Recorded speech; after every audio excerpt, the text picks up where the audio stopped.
Salam sejahtera bagi kita semua. Jika saudara-saudara sekalian merasa diberkati lewat video-video saya, kiranya dapat mendukung saya lewat klik tombol subscribe, like, komen, dan share video-video saya. Kiranya Tuhan Yesus memberkati kita semua. Shalom. Salam sejahtera bagi kita semua. Terima kasih sudah klik video ini. Kembali lagi bersama saya Andika Anugrah Leru di channel Leru Anugrah. Pada saat ini saya akan menjawab sebuah pertanyaan yang ditanyakan kepada saya, yaitu apakah air bah pada zaman Nuh bersifat global atau lokal. Alkitab dengan jelas menyatakan bahwa air bah yang terjadi pada zaman Nuh bersifat global.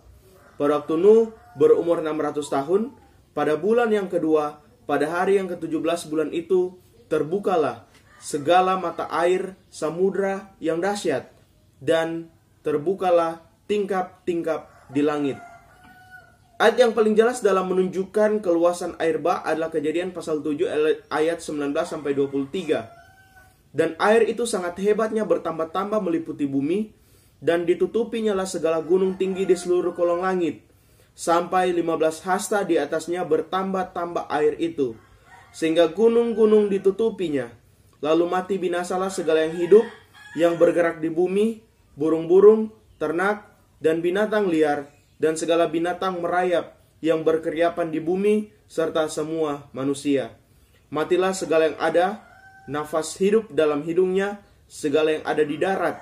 Demikianlah dihapuskan Allah segala yang ada, segala yang di muka bumi, baik manusia maupun hewan dan binatang melata dan burung-burung di udara, sehingga semuanya itu dihapuskan dari atas bumi.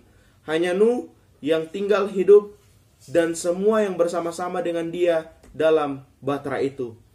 Petrus juga menjelaskan air bah yang menyeluruh di bumi di dalam 2 Petrus pasal 3 ayat 6-7 menyatakan, dan bahwa oleh air itu bumi yang dahulu telah binasa dimusnahkan oleh air bah, tetapi oleh firman itu juga langit dan bumi yang sekarang terpelihara dari api dan disimpan untuk hari penghakiman dan kebinasaan orang-orang fasik. Dalam ayat ini Versus membandingkan penghakiman universal yang akan datang dengan kejadian air bah pada masa Nuh, dan menyatakan bahwa dunia pada saat itu dipenuhi air. Begitu juga janji Tuhan dalam Kejadian pasal 8 ayat 21, Kejadian pasal 9 ayat 11, bahwa Allah tidak akan mengirimkan lagi air bah ke dunia ini. Jika memang air bah pada saat itu hanya bersifat lokal, maka tentunya janji ini sudah dilanggar berkali-kali oleh Tuhan. Tetapi pada kenyataannya Tuhan tidak pernah melanggar janjinya dan selalu menepati janjinya. Jadi secara tidak langsung kita dapat menyimpulkan bahwa air bah yang terjadi pada zaman Nuh bersifat global.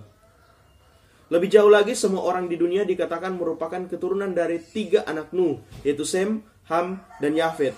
Dan banyak penulis Alkitab selanjutnya menerima kebenaran, tentunya kebenaran sejarah, bahwa air bah yang terjadi pada zaman Nuh bersifat universal, seperti dalam Yesaya pasal 54 ayat 9, 1 Petrus 3 ayat 20, 2 Petrus 2 ayat 5, Ibrani pasal 11 ayat yang ke-7. Yang terakhir, Tuhan Yesus percaya bahwa air bah yang terjadi pada saat itu bersifat universal dan mengambilnya sebagai salah satu bentuk pengerusakan dunia ketika dia datang kembali. Matius pasal 24 ayat 37-39, Lukas pasal 17 ayat 26-27. Juga, jika air bah pada saat itu bersifat lokal, mengapa Allah menyuruh Nuh untuk membangun sebuah bahtera dan tidak menyuruh hewan-hewan agar dipindahkan dari satu tempat ke tempat yang lain, tetapi harus dibuatkan bahtera yang cukup besar agar bisa ditampung oleh segala macam jenis binatang yang kita kenal di bumi sekarang ini. Demikian jawaban saya. Tuhan Yesus memberkati kita semua. Shalom.